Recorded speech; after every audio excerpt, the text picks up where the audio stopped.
Hola, mi nombre es Pablo Florenzano y quería partir agradeciendo al comité organizador por la oportunidad de presentar este tema, que es una realidad nacional de enfermedad hipofosfatémica. Me gustaría partir declarando algunos conflictos de interés, ¿cierto? He recibido fondos de investigación para la caracterización de pacientes con raquitismo hipofosfatémico ligado al cromosoma X, de Ultragenyx Pharmaceuticals, y he sido consultor de Kyowa Kirin, ambas empresas, una americana, otra japonesa, que han desarrollado durante los últimos años anticuerpos monoclonales anti-FGF23. Lo que me gustaría que conversáramos durante los próximos 30 minutos, primero una visión general de las enfermedades asociadas a FGF23, de manera de contextualizar las enfermedades específicas de las cuales vamos a hablar en la realidad nacional, y después entrar en algunos detalles de lo que hemos estado trabajando en la Universidad Católica durante los últimos 3, 4 años relacionados a este grupo de enfermedades. Entonces, desde la película amplia a lo más particular, existen diversas causas de hipofosfatemia, ¿cierto? Las causas más agudas se deben principalmente a entrada de fosfato desde el plasma al intracelular. Un segundo grupo de enfermedades se deben a una disminución de la absorción intestinal de fosfato, y un tercer grupo, en el cual nos vamos a centrar, son explicadas por un aumento de las pérdidas urinarias de fosfato. Este es el grupo en el cual nos vamos a centrar durante esta charla, y particularmente dentro de este grupo podemos diferenciar a dos subgrupos: aquellas que no son mediadas por un exceso de la acción de FGF23, donde vamos a encontrar los hiperparatiroidismos primarios, secundarios, y las fallas tubulares proximales, los síndromes Fanconi, o las alteraciones de la reabsorción tubular de fosfato específica. Tampoco nos vamos a centrar en ese grupo de enfermedades, sino que específicamente en aquellas hipofosfatemias explicadas por un aumento de las pérdidas urinarias de fosfato mediados por la acción de FGF23, y ahí podemos encontrar los raquitismos hipofosfatémicos hereditarios, ¿cierto? Donde la principal causa por prevalencia, por mucho, son aquellos raquitismos hereditarios ligados al cromosoma X o XLH, y de los adquiridos, las causas más frecuentes, ¿cierto? Son las osteomalasias inducidas por tumores, o TIO, por su sigla en inglés, y vamos a hablar finalmente, brevemente, de un problema de salud emergente, diría yo, que es la hipofosfatemia severa asociado a la administración de algunos tipos de formulaciones de fierro endovenoso. Entonces, este es el contexto general de donde nos vamos a situar en esta charla de hoy, y un poco repasar la fisiopatología de este grupo de enfermedades. Entonces,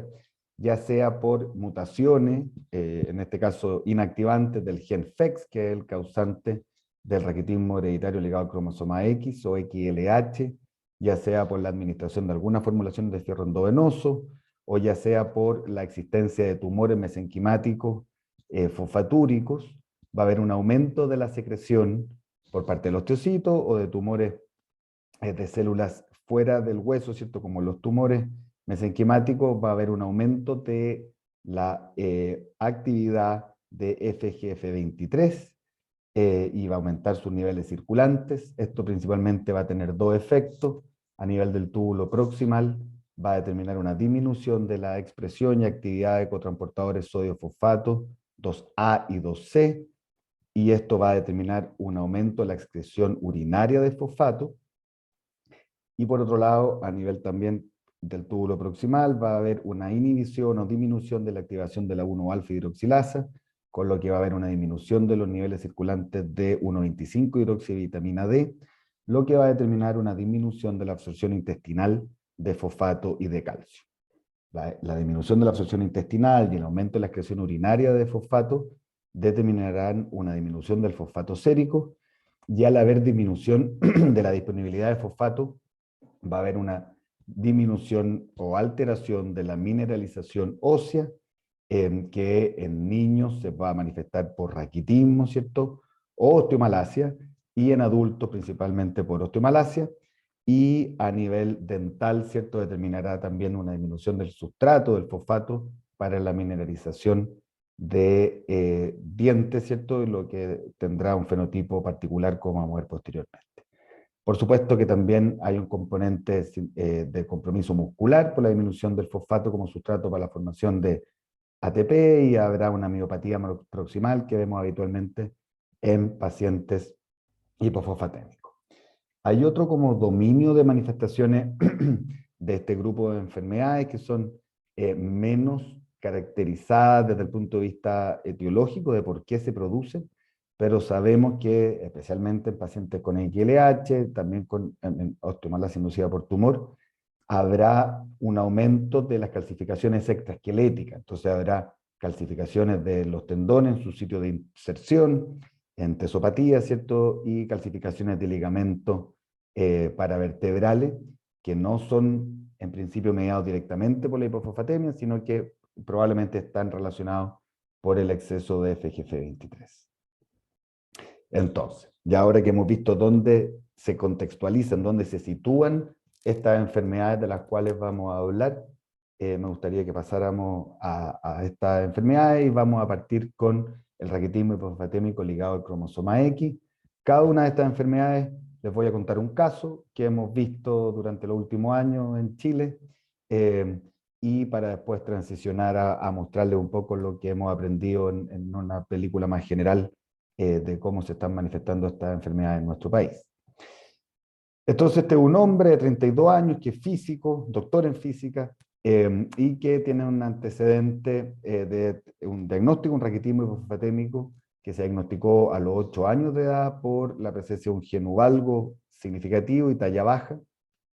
Destaca en su historia hacia atrás, ¿cierto?, múltiples abscesos dentales con pérdida de 3 piezas dentales definitivas. Ha requerido múltiples cirugías de osteotomías de extremidades inferiores bilaterales para corrección de las deformidades y de este geno valgo bilateral.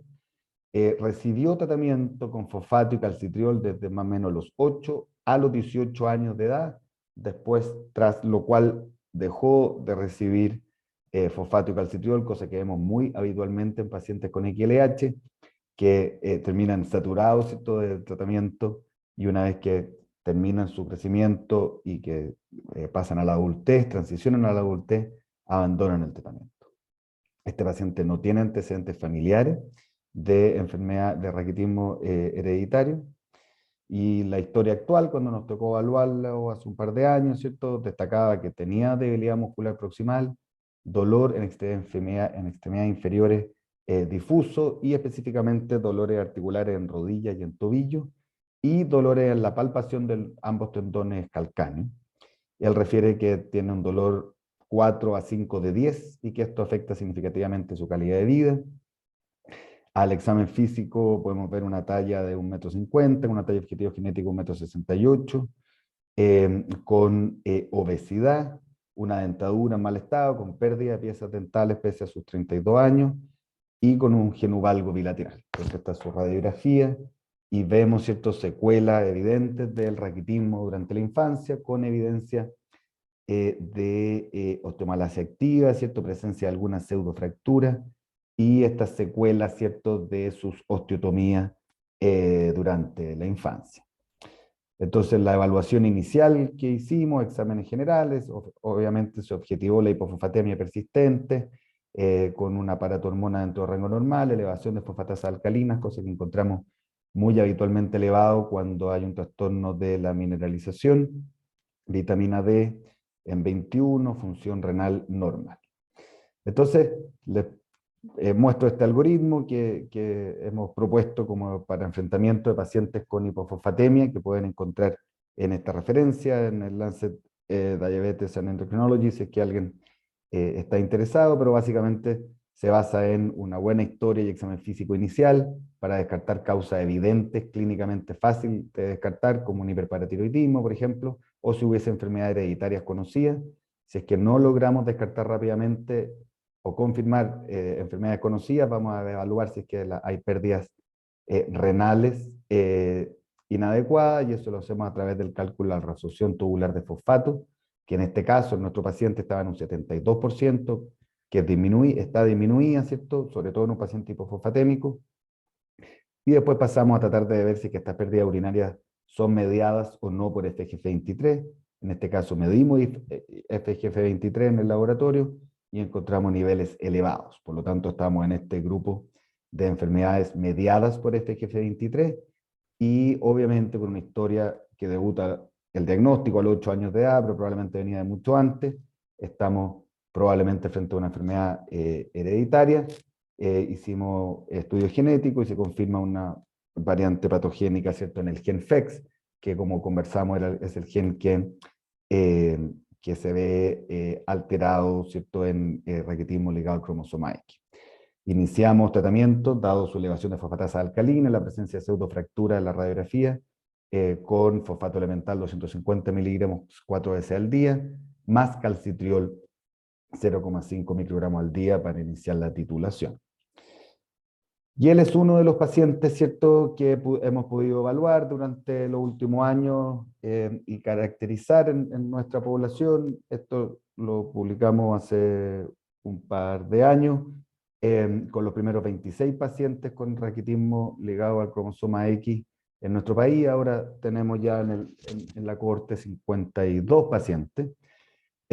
Básicamente me gustaría destacar algunos elementos específicos. Obviamente al minuto de la evaluación la gran mayoría de los pacientes estaba hipofosfatémico, de 2/3 de los pacientes tenía elevación de fosfatasa alcalina como evidencia de una mineralización alterada, de raquitismo, osteomalacia. Cerca de un 40% de los pacientes tenía un hiperparatiroidismo secundario, y esto se debe, ¿cierto?, a la disminución de la absorción de calcio mediada por los valores disminuidos de 1,25 hidroxivitamina D, lo que desencadena un hiperparatiroidismo secundario, y el 100% tenía valores elevados o inapropiadamente anormales, inapropiadamente normales de FGF23. En la evaluación radiográfica, ¿cierto? Y ahora nos vamos a centrar en adultos.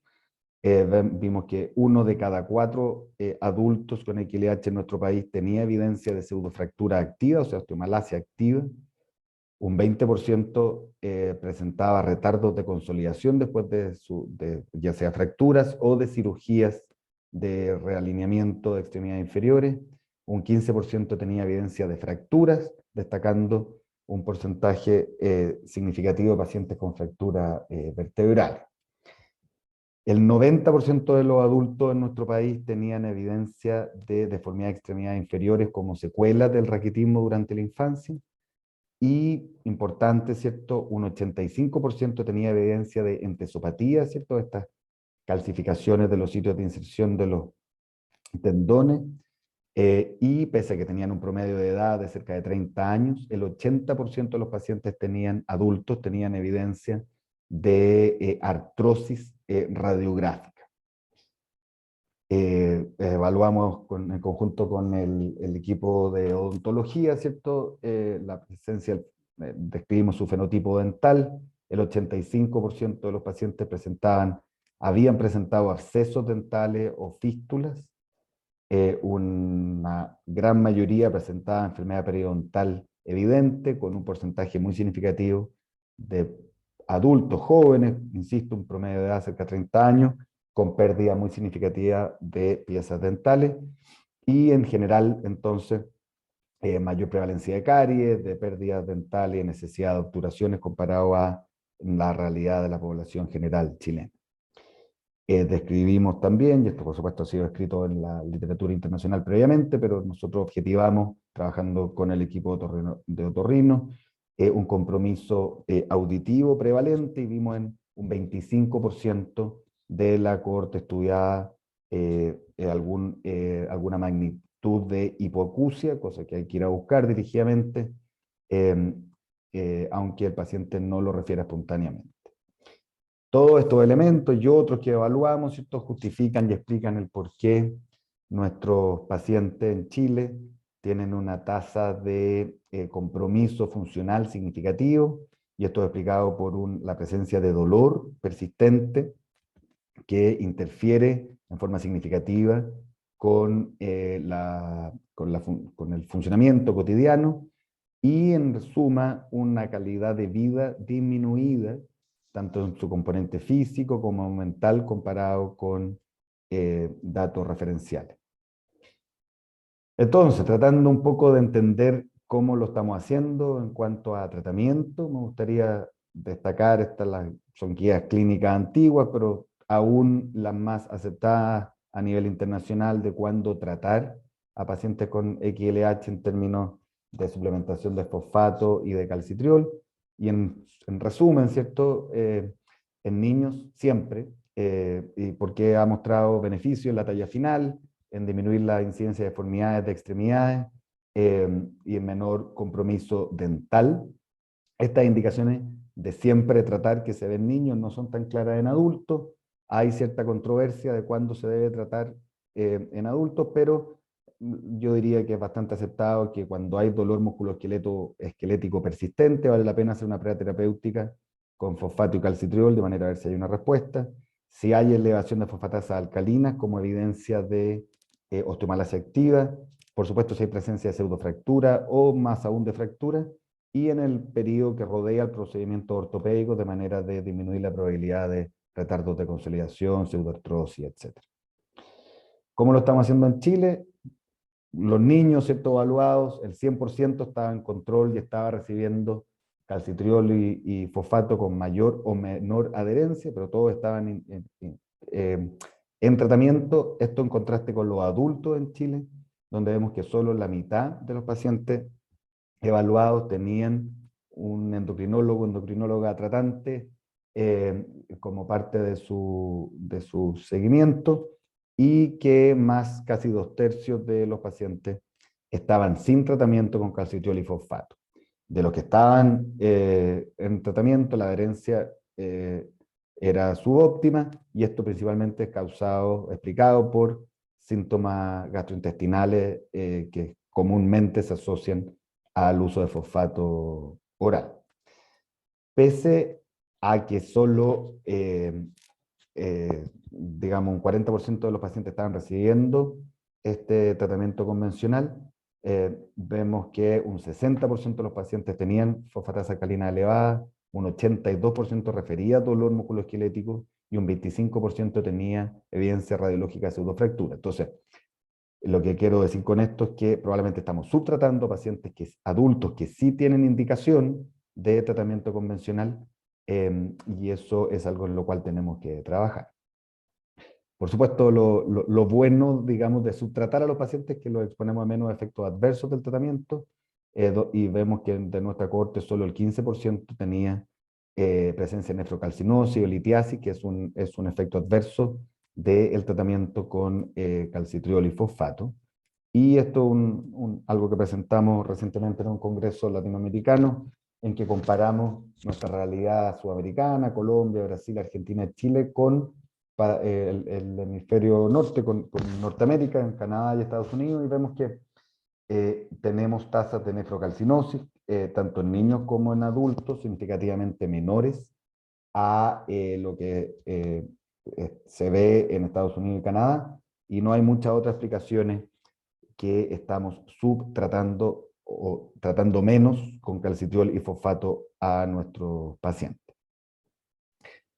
Por supuesto, tengo que mencionar de que ha sido aprobado en Europa, Estados Unidos y recientemente en Chile el uso de anticuerpos monoclonales anti-FGF23 que se llama Purosumab, y que lo que hace básicamente es unirse a FGF23 disminuyendo su acción patogénica sobre estos cotransportadores sodio-fosfato y manteniendo una hidroxilación de la 25-hidroxivitamina D normal, de manera de mantener el fosfato sérico adecuado. Y en otras charlas podemos hablar de los beneficios que ha mostrado el uso de Purosumab. Estamos mirando, queremos describir, ¿cierto?, nuestra cohorte, compararla con la realidad mundial, pero también ser un aporte científico desde acá, con nuestra cohorte. Y un ejemplo es que estamos estudiando a nuestros pacientes con PET con fluoruro de sodio, ¿cierto?, que son imágenes que permiten en una sola imagen, digamos, una sola técnica, integrar y evaluar los distintos componentes patogénicos de esta enfermedad. Podemos ver evidencia, ¿cierto?, de pseudofracturas múltiples, pero al mismo tiempo, en la misma imagen, cuantificar la entesopatía y las calcificaciones de ligamentos, por ejemplo, paravertebrales. Vamos a pasar al segundo tema, ¿cierto? Que es osteoporosis inducida por tumor, y esto es un caso que evaluó la doctora Pamela Trejo con el equipo de la clínica alemana y que nos tocó trabajar en conjunto. Es una mujer de 48 años que fue evaluada por una hipofosfatemia severa de 2 años de evolución. Ella refiere dolor óseo difuso, debilidad muscular progresiva, con múltiples fracturas por insuficiencia, lo que determina limitación de la marcha y de las actividades de la vida diaria. Al examen físico presentaba algunos nódulos subcutáneos en antebrazo y en muslo, sin deformidades esqueléticas que nos hablan de que esto fuese algo antiguo, digamos, que viniera desde la infancia, sin alteraciones dentales relevantes y sin antecedentes de enfermedades significativas en la familia. La doctora Trejo, ¿cierto?, hizo el estudio que mostró una hipofosfatemia con elevación de fosfatasa alcalina, con pérdidas urinarias de fosfato aumentadas. Medimos en el laboratorio FGF23 que resultó elevado. Entonces, si volvemos a nuestro algoritmo, no encontramos una causa evidente a la primera evaluación, con pérdida urinaria aumentada, medición de FGF23 elevada, por lo tanto, de nuevo nos situamos en este contexto. A diferencia del primer paciente, no hay una historia de larga data de secuelas de raquitismo durante la infancia, sin uso de drogas significativas. Se plantea el diagnóstico de una osteomalacia inducida por tumor, aprovechando el hecho de que estos tumores mesenquimáticos fosfatúricos expresan muy frecuentemente el receptor de cetopastostatina. Se hace un estudio con PET-CT galiodotatate, que muestra este foco hipercaptante en el muslo izquierdo. Se realiza una resección de este tumor con márgenes amplios, ¿cierto?, que confirma la presencia de un tumor mesenquimático fosfatúrico, y afortunadamente, ¿cierto?, se ve que a la semana posterior a la cirugía ya hay una normalización del fosfato, con una normalización de los niveles de FGF23 y un cambio muy significativo en la calidad de vida de esta paciente. Y nosotros hace algún tiempo, ¿cierto?, también publicamos una serie de pacientes con osteomalacia inducida por tumor, que solo me gustaría destacar algunos puntos que creo que pueden ser relevantes. El diagnóstico es difícil y requiere un índice de sospecha bajo. En nuestra cohorte, ¿cierto?, el tiempo promedio de diagnóstico fluctúa entre 1 año hasta 20 años, y esto es concordante con la literatura internacional. Entonces, si no lo tenemos, si no lo pensamos, pueden pasar varios diagnósticos diferenciales y equivocados, digamos, como diagnósticos de estos pacientes antes de llegar al tratamiento correcto. ¿Y por qué es tan importante el diagnóstico correcto? Porque a través de técnicas imagenológicas, ¿cierto?, en una alta frecuencia logramos ubicar estos tumores a través, insisto, de técnicas de imagenología nuclear basado en expresión de receptores de somatostatina, donde podemos objetivar dónde está el tumor, y con una resección amplia, adecuada, que logre extraer completamente el tumor, logramos normalización del fosfato, normalización de los niveles de FGF23, y los pacientes pueden volver prácticamente a hacer una vida normal. Por supuesto, no siempre todo es tan fácil. Hay veces que el tumor no es identificable o no es resecable por el sitio de la ubicación. En esos casos también hay evidencia del uso de anticuerpos monoclonales anti-FGF23, y también, es una minoría de los casos, pero se puede presentar osteomalacia inducida por tumor metastásica, y este es un caso en el que me tocó participar en su evaluación y tratamiento, ¿cierto?, donde un paciente con enfermedad metastásica se trató con infigratinib, ¿cierto?, que son bloqueadores de FGFR1, receptor tipo 1 de factor de crecimiento fibroelástico, donde vemos, ¿cierto?, como la enfermedad metastásica, después de iniciado el tratamiento, disminuye muy significativamente. Lamentablemente el perfil de tolerancia de esta droga es malo, por lo tanto el paciente tuvo que descontinuar su tratamiento. Vemos cómo apareció enfermedad metastásica muy significativa, pero a los 3 meses de reiniciar la droga había disminuido muy significativamente. Entonces, la meta terapéutica inicial de la osteomalacia inducida por tumor es la resección completa del tumor, pero hay alternativas de tratamiento en aquellos casos en que no es posible. Y muy brevemente, para terminar, este problema emergente que yo les decía de salud, porque estamos viendo cada vez más de pacientes con esta realidad, ¿cierto? Esto es una mujer de 47 años que tiene antecedentes de un bypass gástrico el año 2017, que estaba en tratamiento con complejo multivitamínico y que había recibido una dosis de fierro carboximaltosa endovenosa, sin antecedentes familiares relevantes, y que 4 semanas después de la administración del fierro endovenoso empezó con dolores óseos difusos, refiere disminución de la fuerza de extremidades de predominio proximal. Al examen físico, la verdad es que dentadura normal, sin deformidades óseas, como evidencia de raquitismo previo, y con una disminución simétrica de las fuerzas de extremidades inferiores, una hipofosfatemia bien significativa, ¿cierto?, de 1.3, sin otras alteraciones del metabolismo calcio-fósforo, con reabsorción tubular de fosfato inapropiadamente normal, y con niveles de FGF23 elevados. Volvemos a nuestro algoritmo, ¿cierto? De nuevo nos situamos en este contexto, sin enfermedades evidentes desde la infancia,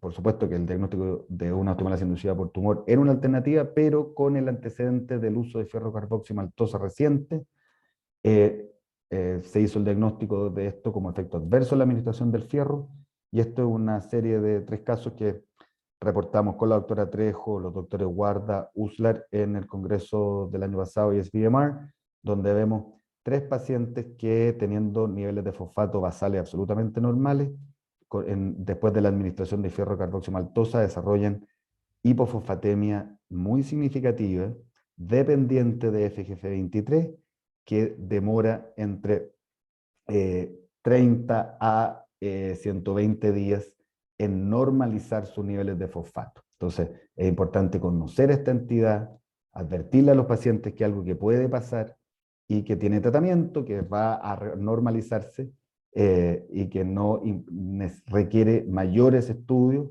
etiológicos, pero que sí muchas veces requiere tratamiento transitorio con fosfato y calcitriol. Eso era lo que les quería contar y quería invitarlos, ¿cierto? A si que tienen pacientes desafiantes en que requieren creen que puede ser útil conversarlo, intercambiar ideas respecto al mejor manejo o estudio de esta enfermedad hipofosfatémica, al igual que medición de FGF23 para el manejo o estudio de sus pacientes o necesidad de estudio genético.